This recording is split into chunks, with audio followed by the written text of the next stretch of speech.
आज के इस वीडियो में मैं बताने वाला हूँ भ्रस्त्रिका प्राणायाम के बारे में, जिसे इंग्लिश में ब्रीथ ऑफ फायर कहा जाता है। इस वीडियो में मैं बताऊंगा आपको भ्रस्त्रिका प्राणायाम सही तरीके से कैसे करना है, कब करना है और कितना करना है। इसके साथ साथ भ्रस्त्रिका प्राणायाम के फायदे क्या क्या है वो भी बताऊंगा मैं इस वीडियो में। जिन्होंने भी मेरे YouTube चैनल को सब्सक्राइब नहीं किया है वो प्लीज़ हमारे YouTube चैनल उत्तीर्ण योगा को सब्सक्राइब करें। नमस्कार, मैं हूं योगा मास्टर उत्तम कुमार। आशा करता हूं कि आप सब स्वस्थ हैं और आगे भी स्वस्थ रहेंगे। आजकल की इस भागदौड़ ज़िंदगी में जहां हमारी फिजिकल एक्टिविटी कम हो गई है, वहीं हमारी मेंटल एक्टिविटी काफ़ी ज़्यादा बढ़ गई है। चाहे हम बिजनेस के फील्ड में हो या फिर जॉब कर रहे हो या फिर स्टूडेंट हो, हमें हमारे दिमाग का इस्तेमाल बहुत ज़्यादा करना पड़ता है, जिसकी वजह से एक समय ऐसा भी आता है जब हमारा दिमाग जो है काम करना बंद कर देता है, हमें स्ट्रेस फील होने लगता है और हम बहुत कुछ भूलने लगते हैं। स्ट्रेस से याद आया कि मैंने स्ट्रेस यानी एंग्जाइटी को कम करने के लिए एक वीडियो बना रखा है, तो उसका लिंक मैंने डिस्क्रिप्शन बॉक्स में दे रखा है। तो जिन्हें भी इस तरह का कोई दिक्कत है वो वीडियो को प्लीज़ देखें।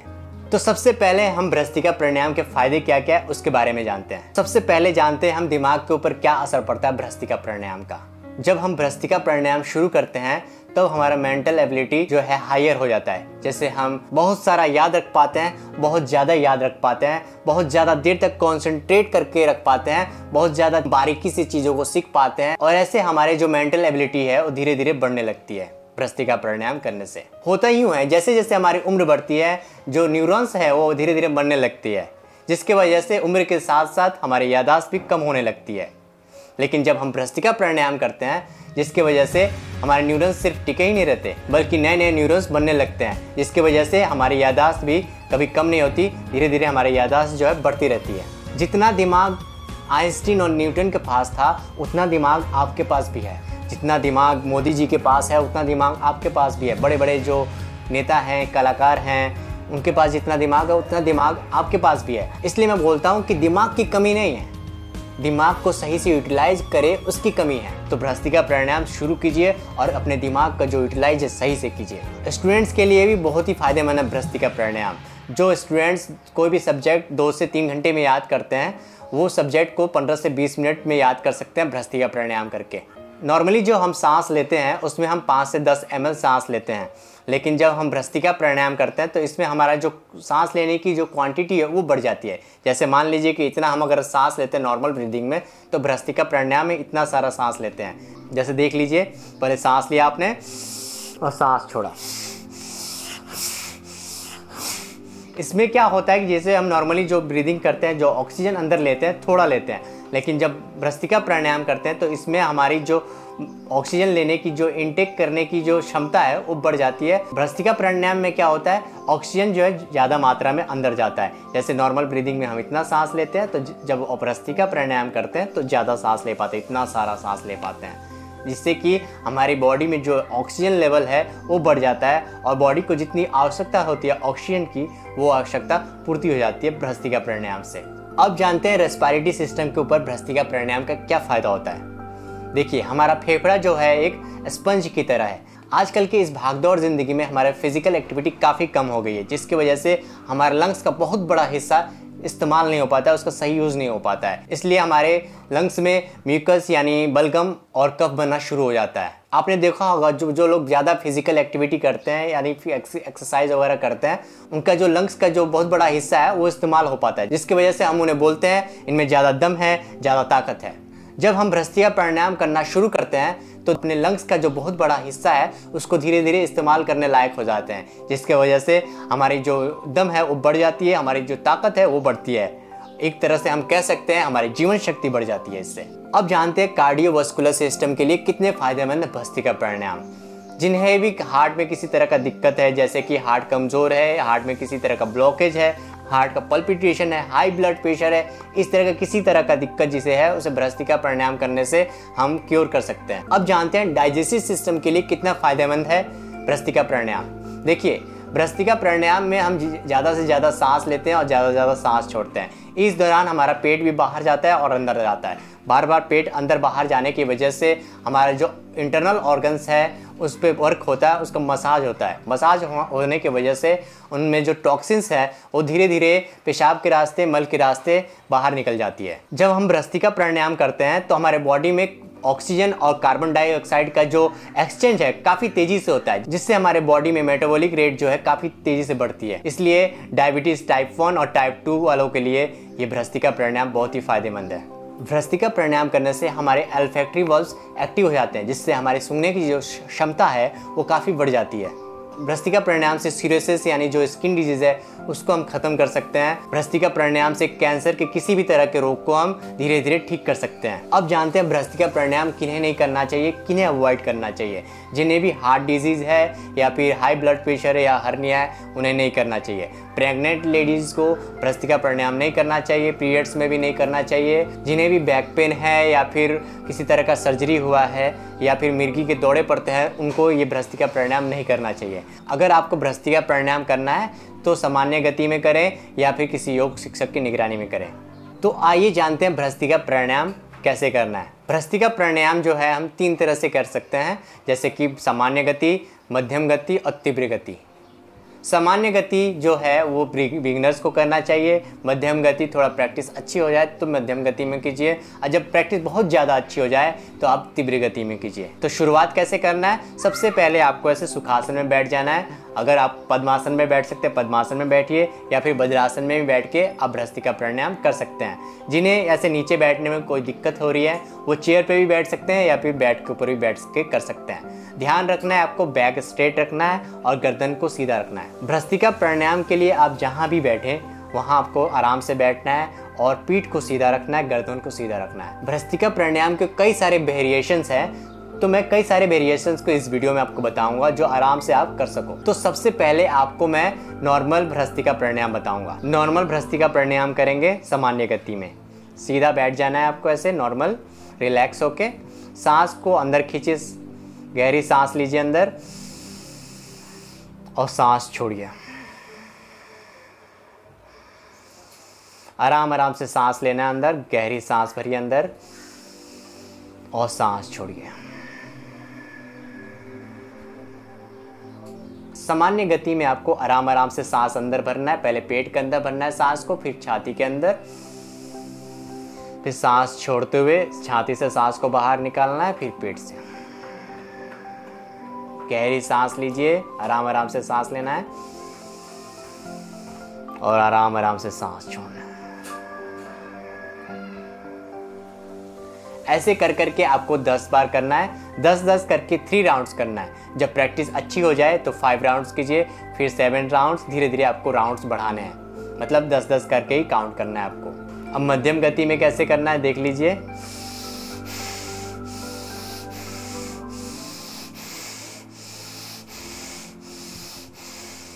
मध्यम गति में भी आपको 10-10 करके शुरुआत में 3 बार करना है। जब प्रैक्टिस अच्छी हो जाए तो धीरे धीरे 5 राउंड, 7 राउंड, धीरे धीरे राउंड्स जो हैं बढ़ाने हैं आपको। तीव्र गति में कैसे करना है अभी देख लीजिए।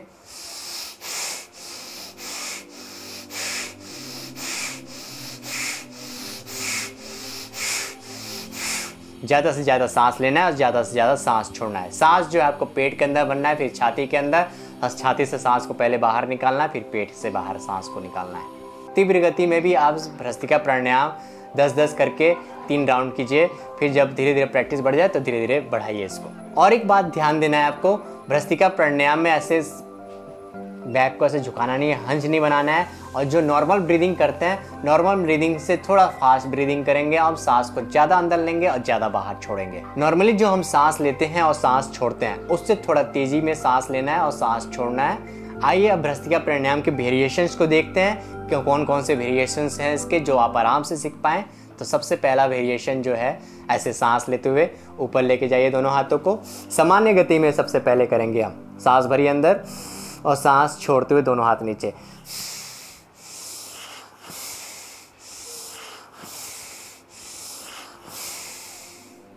सामान्य गति में भी आपको शुरुआत में 10-10 करके 3 राउंड्स करना है। जब प्रैक्टिस अच्छी हो जाए फिर मध्यम गति में करना है। देख लीजिए मध्यम गति कैसे करना है।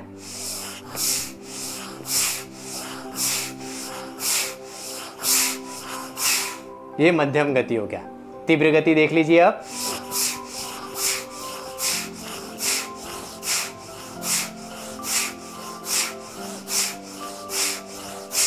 मध्यम गति में भी आपको शुरुआत में 10-10 करके 3 राउंड करना है, फिर तीव्र गति में 10-10 करके 3 राउंड करना है। जब प्रैक्टिस अच्छी हो जाए तो राउंड्स को उसको धीरे धीरे बढ़ाना है आपको। हर राउंड के बाद मतलब कि 10 करने के बाद आपको नॉर्मल ब्रीदिंग करना है, ब्रीथ को नॉर्मल करना है, 5 सेकंड रिलैक्स होना है, फिर वापस दूसरा राउंड करेंगे, फिर उसके बाद रिलैक्स 5 सेकंड, फिर 10 बार किया आपने, तीसरा राउंड खत्म। मतलब कि आपको हर राउंड के बाद 5 सेकंड रिलैक्स करना है, ब्रीथ को नॉर्मल करना है और रिलैक्स होना है, फिर वापस दूसरा राउंड करेंगे। आइए बढ़ते हैं हम भ्रस्तिका प्राणायाम के दूसरे वेरिएशन की तरफ। पहले हम सामान्य गति में करेंगे, सांस लेते हुए दोनों हाथ सामने और सांस छोड़ते हुए पीछे।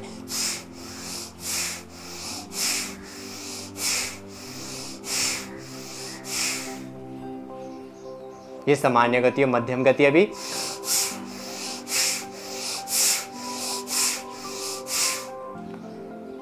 तीव्र गति देख लीजिए।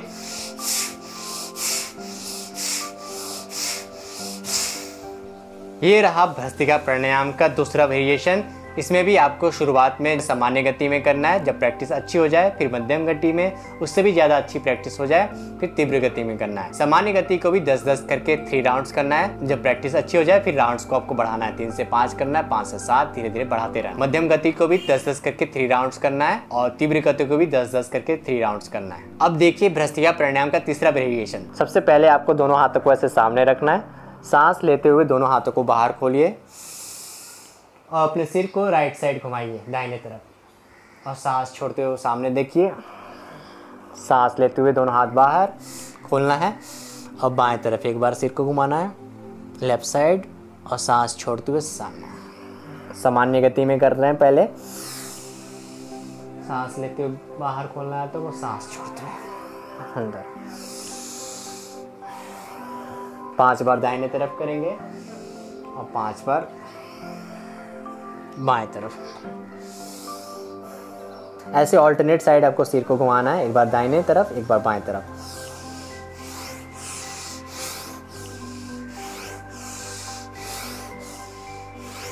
ये हो गया सामान्य गति में।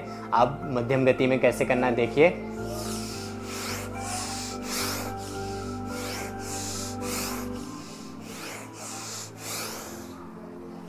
अभी तीव्र गति में करेंगे।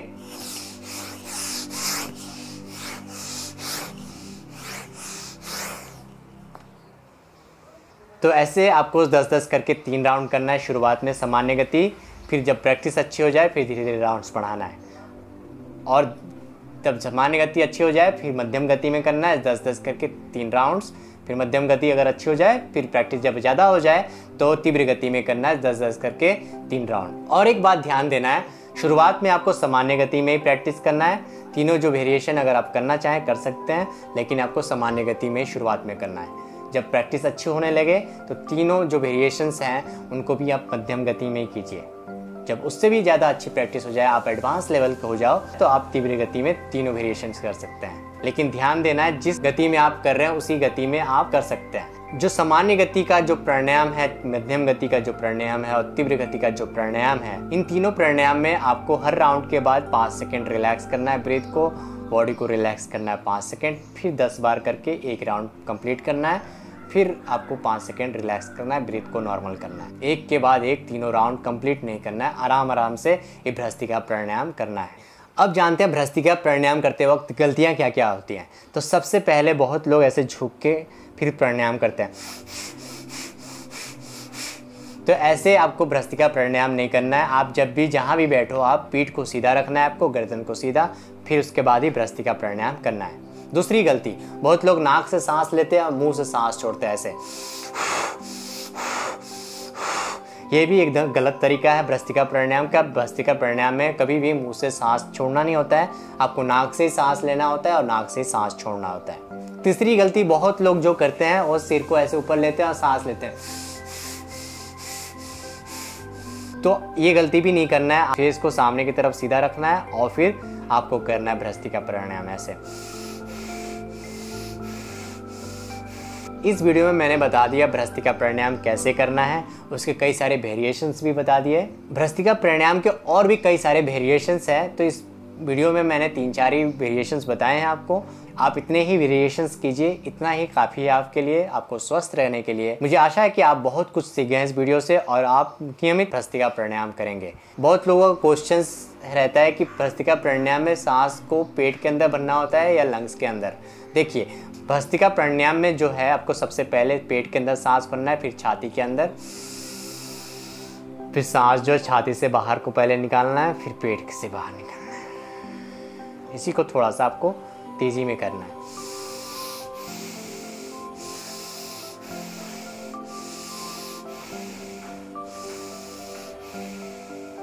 जिन्हें भी हृदय रोग है या फिर उच्च रक्तचाप है, हाई ब्लड प्रेशर है, मिर्गी के दौरे पड़ते हैं या फिर किसी तरह का सर्जरी है, बैक पेन है, लेडीज़ अगर प्रेग्नेंट है, उन्हें सामान्य गति में ही करना है और धीरे धीरे करना है।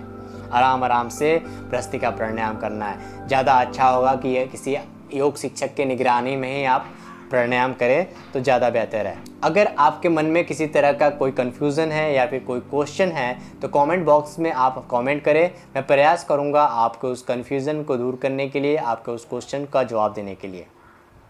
मैंने और भी प्राणायाम से रिलेटेड वीडियोज़ बनाए हैं, जैसे कपालभाति कैसे करना है और उसके फ़ायदे, अनुलोम विलोम सही तरीके से कैसे करना है और उसके फ़ायदे। इन सारे वीडियोज़ का लिंक मैंने डिस्क्रिप्शन बॉक्स में दे रखा है, तो प्लीज़ आप उस वीडियोज़ को देखें। मैं ऑनलाइन भी क्लास लेता हूं, तो आप मुझसे भी कांटेक्ट कर सकते हैं। मेरा कांटेक्ट नंबर है 7766009219। वीडियो अच्छी लगे तो प्लीज़ इस वीडियो को लाइक करें, ज़्यादा से ज़्यादा हमारे इस वीडियो को शेयर करें ताकि और लोग भी इस वीडियो का फ़ायदा उठा सकें। और हमारे यूट्यूब चैनल उत्तीर्ण युवा को प्लीज़ सब्सक्राइब करें ताकि हर एक वीडियोज़ में हमें आपका प्यार मिलता रहे। मिलते हैं अगले वीडियो में, तब तक के लिए नमस्कार।